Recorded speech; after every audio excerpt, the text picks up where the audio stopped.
my conference with you in Jeli, Kelantan. Right now, we have undertaken a project here, the Pergau Hydroelectric Dam. Basically, I am a safety officer on board.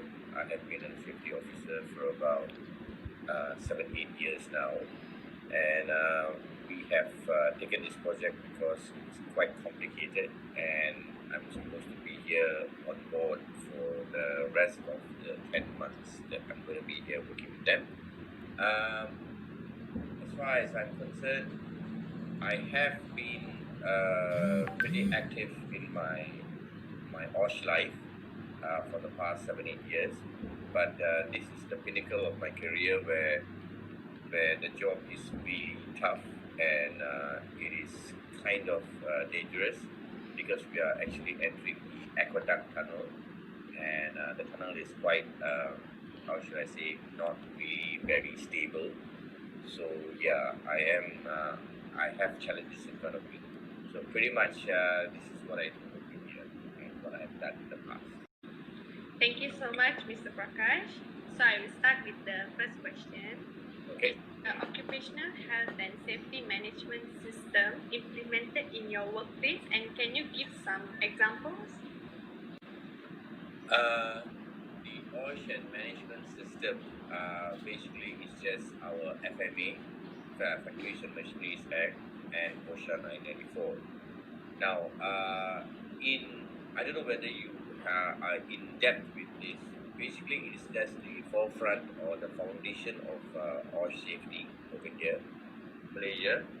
But we have something a little bit extra over here since we are dealing with confined space. And confined space is particularly very dangerous because of the emission of gases, or pretty much just being buried alive, we don't know. So we have one more additional thing. We call it ICOP. So it's Industrial Code of Practice. So basically, all these three put together is how I control, monitor, and I mitigate my systems in place for my company. Okay, thank you, Mr. Prakash. That's all from me. Excuse me, Mr. Prakash. I have a question. If in your workplace have an OSH system, it must be a your workplace. So what's the type of hazard around your workplace? Okay, I'm so sorry, Husna. Is it Husna Khalid? Yes. You were breaking up in the middle.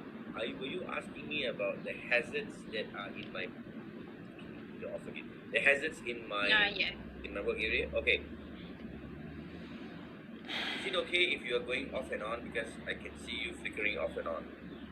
But anyway, never mind. I'll just continue. Yeah. Okay. The hazards pretty much are the same as what I've experienced many other places. It being things like simple things like not having any supervision when the workers are working. Workers are pretty lazy or pretty relaxed into taking safety measures while working at height. They are not wearing safety harnesses, and simple things like not wearing PPE, protective equipment. So these are the everyday hazards that I will probably have to mitigate. Now, but for this place, especially this area, I have to also mitigate very interesting hazards, like biological hazards, like leeches, scorpions, snakes, once in a while wild elephants, and wild boars. So these are the hazards that have been newly introduced to my plate, to my area of expertise. So as I'm going in the aqueduct tunnel, we sometimes see snakes. We sometimes have scorpions moving about. So we are not. We can't kill them. We just have to deter ourselves away from them. So yeah, this is the newly added hazards that I have to look at in daily class.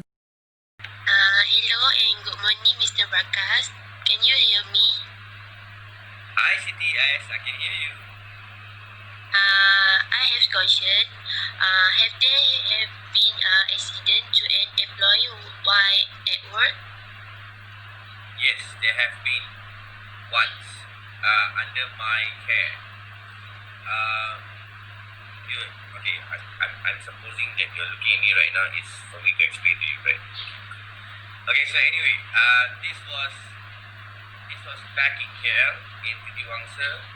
A worker of mine, a foreign worker, a Bangladeshi. He was hacking. He was using a jackhammer and he was hacking the wall. And what happened was he was not wearing his safety goggles. So a piece of rock came flying to his eye and it kind of ruptured his pupil. So he dropped everything. He ran to me and I brought him to the hospital. And after that, the doctor said his eye is lost. His left eye is lost. But he said they will look into the matter. And I was sitting there for about, I think, the whole night. And finally, the doctor came out from the operating table and said, we managed to save a little bit of the pupil fluids, so it will grow by itself, but we don't know how much. So yes, that is one of the pretty biggest setbacks that I have come across. Today, the boy is with me, still working with me, he's still here with me, and his eyesight has improved to about 85%, not fully. So the one lesson that he has learned is every now and then when we OSH practitioners plead with them to wear the PPE. Well, I know one person who will, physician. He will always wear his safety goggles after this. So because he understood the ordeal, and the doctor said if there's no choice, we will have to close his eyelids shut. And apparently, everybody will know that you are handicapped in one eye. So that kind of scared him. And now since he has recovered to at least, above average, and thank God. So now he is my ambassador in eyewear. Thank you very much. Thank you. Hi, Mr. Prakash. My question is, do you think the existence of OSH is important to you? Hi, Florence. The existence of OSH is important to me. Well, what you're actually trying to say in a nutshell is that you are asking me if safety culture is important. Well, I can tell you this. Without safety culture, without the OSH management system, if you send in 100 people to go to work, possibly only 40 will come out alive. Or 40 will come out, with full limbs attached to themselves. Human beings, how should I say this? Human beings, they vary. You come from a different upbringing, I come from a different upbringing, and we all, hold on 1 minute, 1 minute.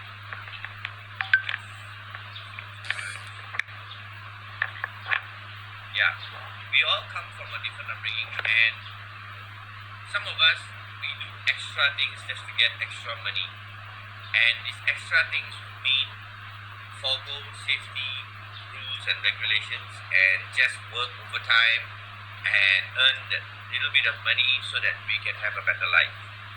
Now, if it's not for me or for my OSH practitioners, my colleagues, these boys will go on a 24-hour role. They will go forever just because there's overtime pay, and they will not think so much about their own safety. At the end of the day, they are not going to be with us. And we as safety practitioners, we are we are going to face their family and we are going to help them understand why they have lost a loved one. And I cannot at that time go and explain to them it's because of money or it's because they want to have the family to have a better life. So for me, in a very pinnacle sort of way, this is the real reason why OSH is important, because it saves lives. And many people today, they never think that this will never happen to them. They always say, no, it won't happen to me. I'm pretty okay. All my life, I have not been in an accident, so it's fine. Because accidents don't actually tell you when they're going to happen.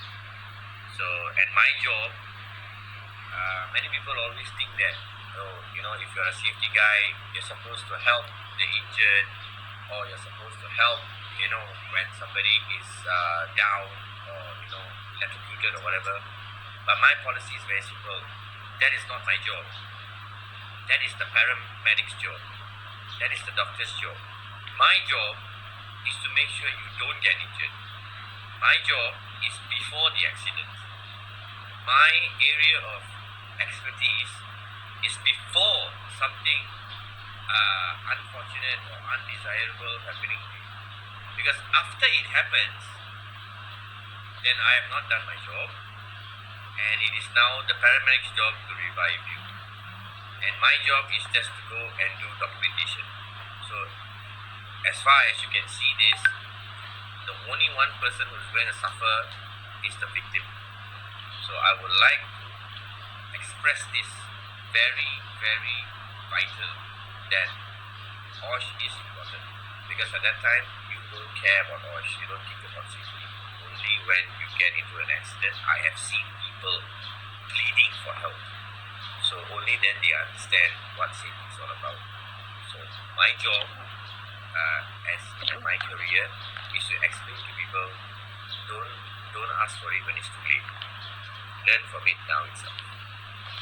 Thank you. Hi. Okay, for my question, I want to ask you what measures can be used in your workplace to prevent any accident to employees and people around?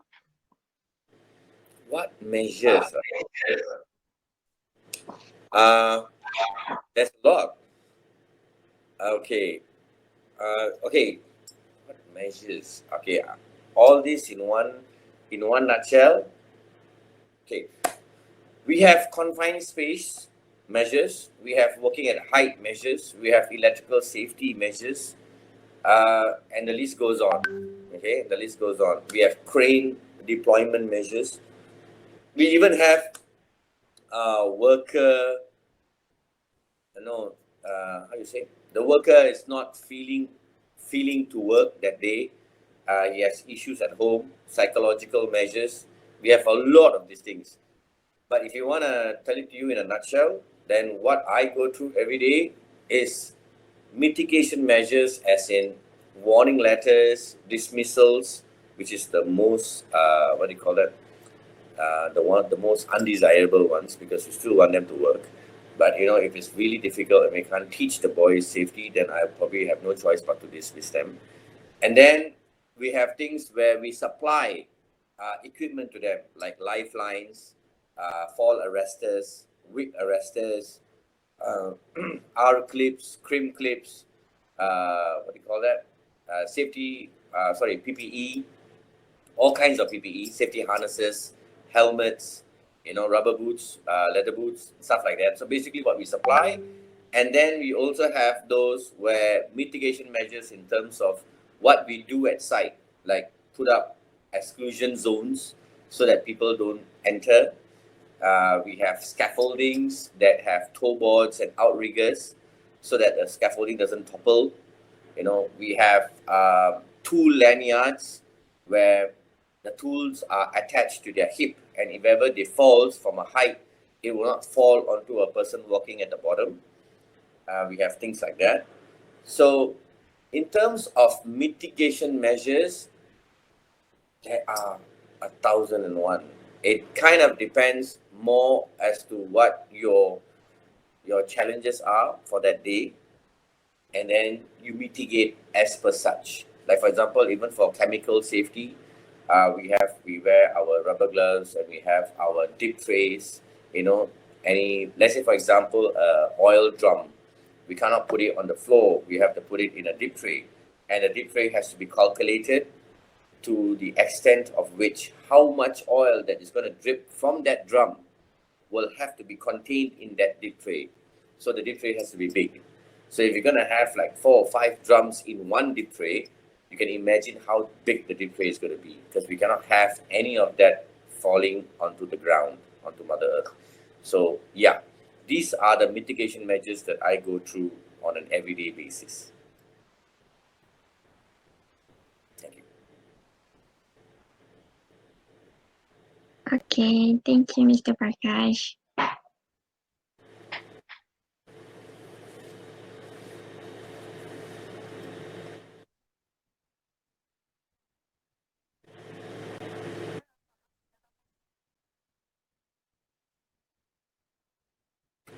Hi Nurul, how to identify hazard that what again?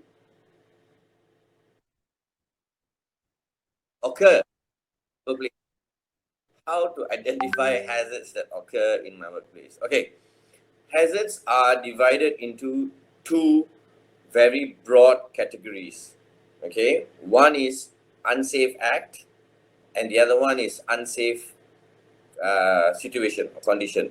Okay, so very simply put, unsafe act is human act, human negligence, human act, human carelessness, human recklessness.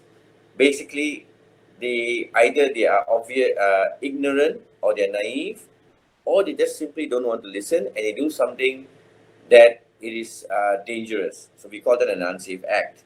An unsafe condition is that the situation itself presents a danger.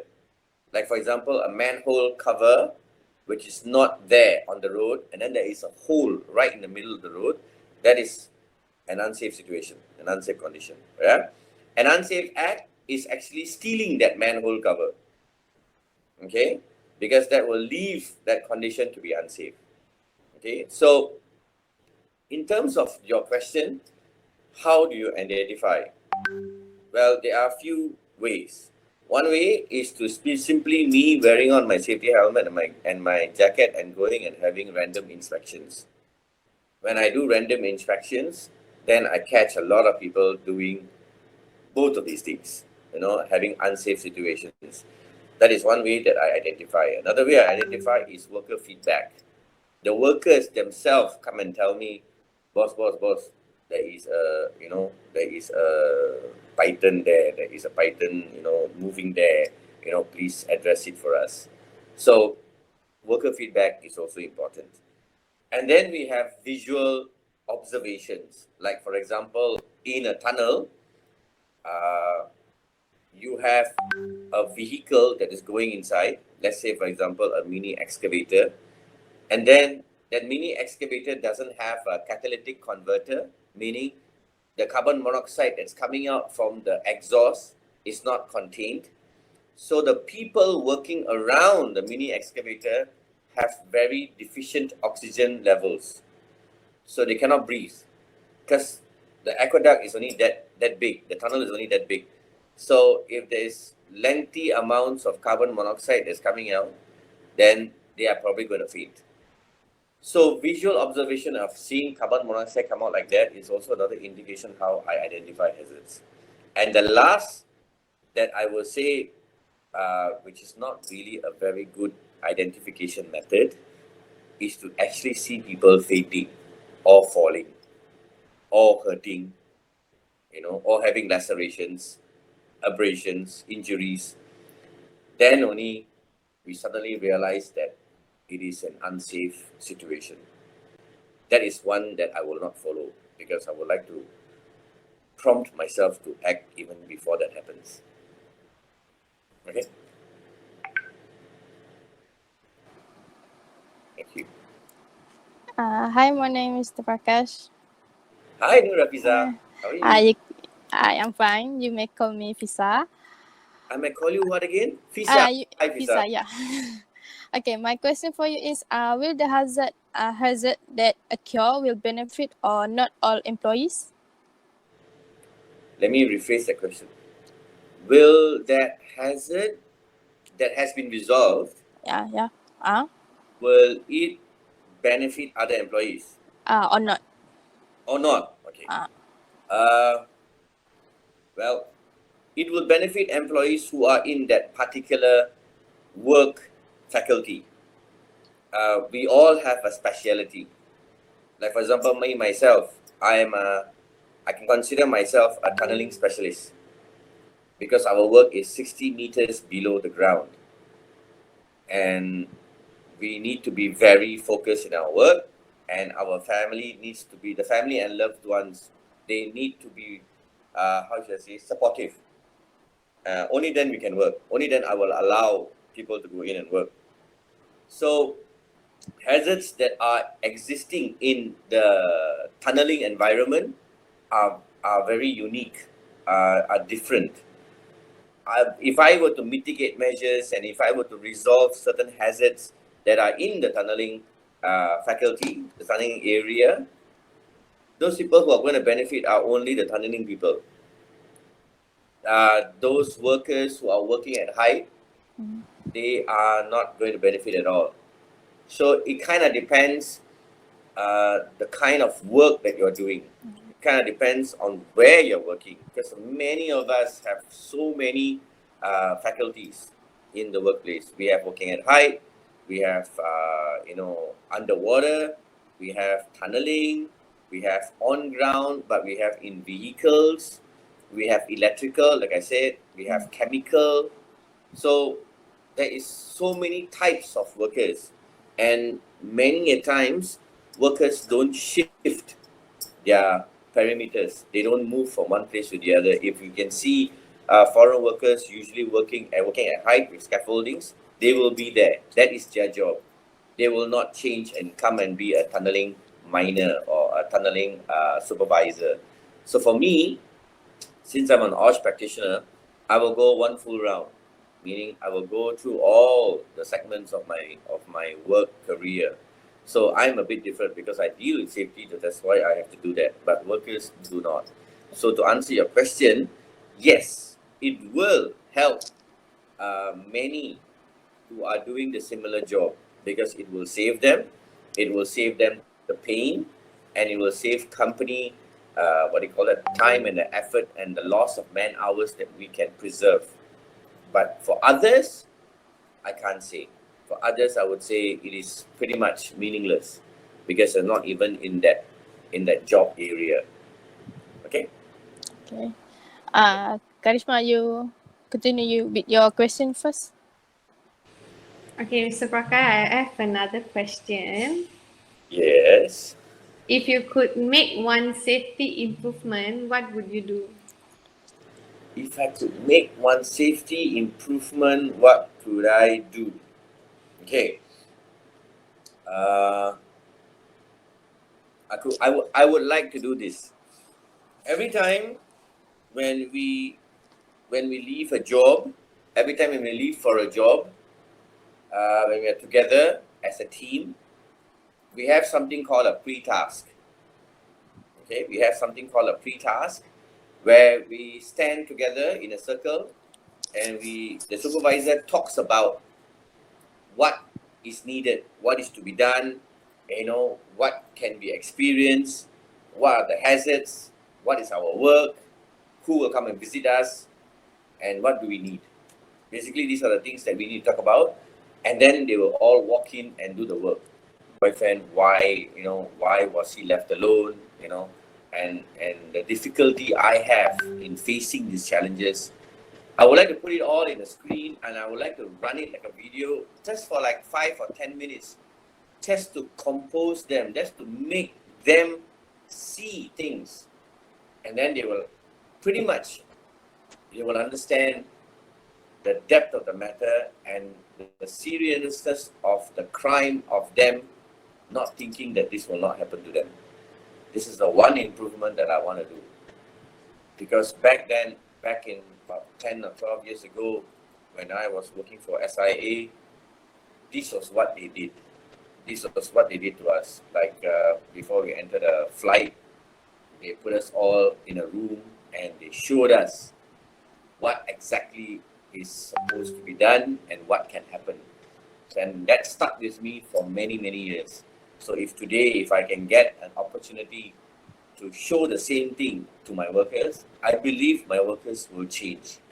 Even a 30% change, even a 30% improvement is good really for me. That's it. Okay. Last but not least question for me. There's two more. Question apart from the interview. We want to know what is the worst case experience that ever happened to you at work, or a case that you can't forget until now. The case of seeing my boys being buried alive. There was an instance where I was working in the tunnels about 90 meters under the ground, and these boys, these four boys were in front of me. One was a local, the other three were foreigners, and they were excavating. That means they were hacking.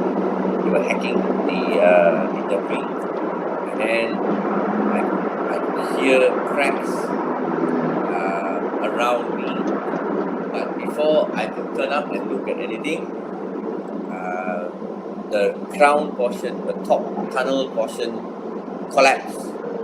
And thankfully for us, it was not boulders, it was sand. It was like topsoil sand. So it just came down, and if you want what do you call that? Let's say if you want a fragment of imagination, then you should watch the movie. Like that's exactly what happened. Okay. Okay, it fell and it covered my four boys, and I was the only one after that. It covered them. It was a load, like I don't know how many 1,000 cubic meters of sand came down, and it covered them. And I thought I lost my four boys, so I was frantically digging them out. Thankfully, when I was digging, as I was also panicking and possibly maybe even crying, I don't know. But as I was pulling them out, I saw the safety vest, the orange color safety vest that we would wear. So the moment I saw the safety vest, I knew that I got one guy. So I grabbed his shoulder and I pulled him out of the sand. So then after that, as he was trying to get himself composed, I was digging for the rest, looking for that safety vest. Because I know if I find a safety vest, I know I find a guy. Thing that ever happened to you. Maybe something you miracle or Boleh sikit mystery tidak sebab that gaduh. might Apa lambat something sikit like apa? you never saw in your whole life, something maybe like that. Apart from The my worst. birth to my sons, Okay. I would say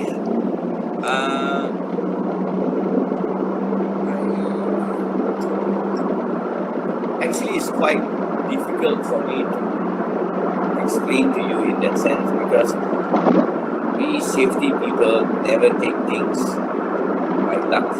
We never think that it's always mystery. We always go through everything. So for us, everything is science. And if you want to say in terms of, oh my God, it was a near miss. Are you talking about a near miss? Something like that. Well, I can tell you, okay, if you want to talk about near misses, then I will tell you this. A herd of elephants were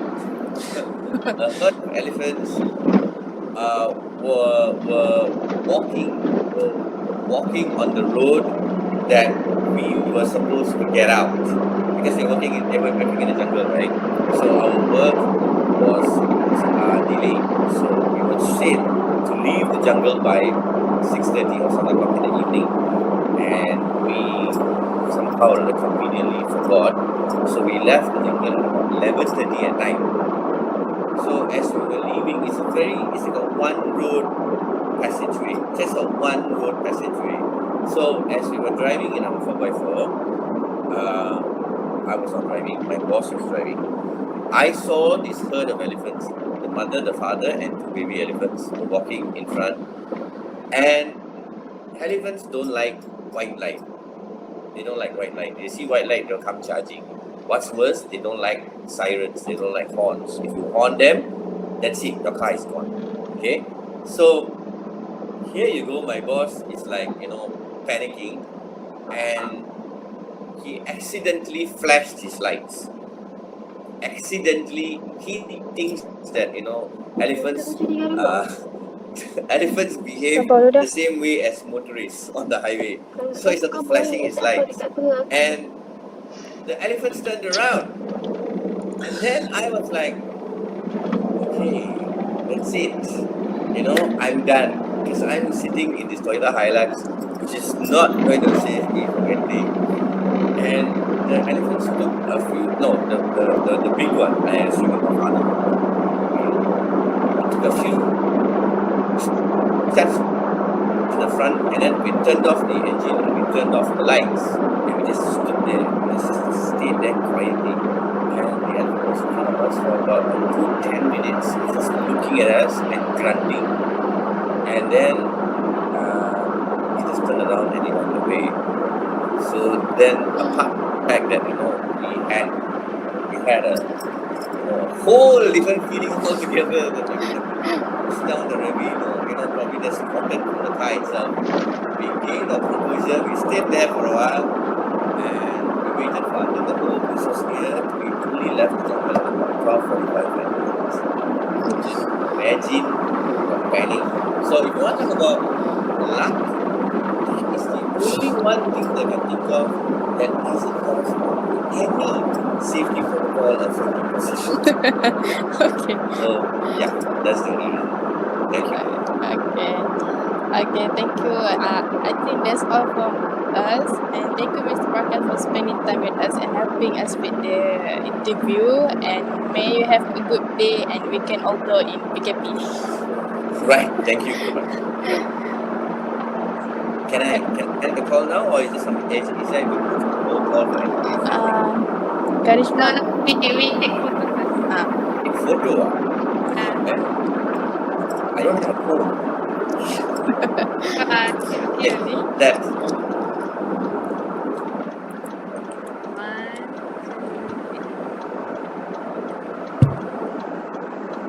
Another one. 1, 2. Okay. Okay, thanks guys. Thank you for everything. Thank you. That's my luck. Take care. Bye bye. Thank you.